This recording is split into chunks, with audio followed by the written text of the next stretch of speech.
in Logic 101, kung merong debate, magdebate kayo sa issue.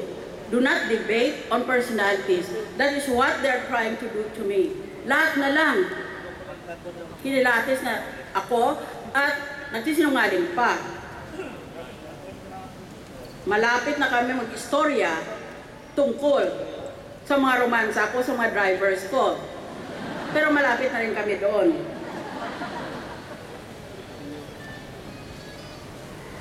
There are some who use public funds for private purposes. Yun ang classic definition of corruption.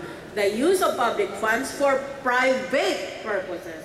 Itong kalaban ko, nang kinuwento ko, na 2 milyon pa lang pinamigay sa bawat senador. Sabi niya, pakialam niya. Pera ko ito. Pera daw niya yon. Excuse me. Since when has the money from the National Treasury become the private money of a certain senator? May karapatan ako magsalita dahil hindi niya pera yon. Pagkatapos, kung ano-anong sasabihin niya laban sa akin, hinahamon ko siya. Magdebate kaming dalawa. Maski anong oras, anong panahon, maski saan.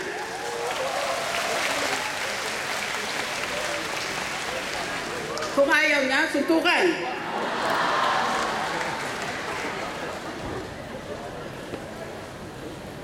Mag-short siya.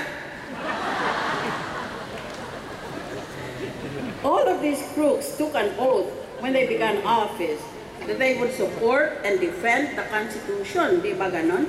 I will support and defend the Constitution. Constitution says prohibit political dynasties. Make the use of public funds transparent. That's what the Constitution says. Eh ako nagpaliwanag lang na nangyari ito sa Senado. Bakit naging kasalanan ko magsabi ng katotohanan? Therefore, I call on the female entrepreneurs of Go Negosyo, prove that there is a women's vote and that there is an anti-dynasty vote. Uphold the basic principles of our democracy, the principle of the rule of law. Pag may batas, susundin. And the principle of equality between men and women. Yun ang pinanindigan natin. We are taking a journey through a very dark forest. But we are guided by the words of the poet. And I quote, "Mine eyes have seen the glory of the coming of the Lord. He is trampling out the vintage where the grapes of wrath are stored. He has loosed the faithful lightning of his terrible swift sword. His truth is marching on." Ladies and gentlemen, be of good cheer and of good courage. The Lord, our God, has a truth, and his truth is marching on. Thank you very much.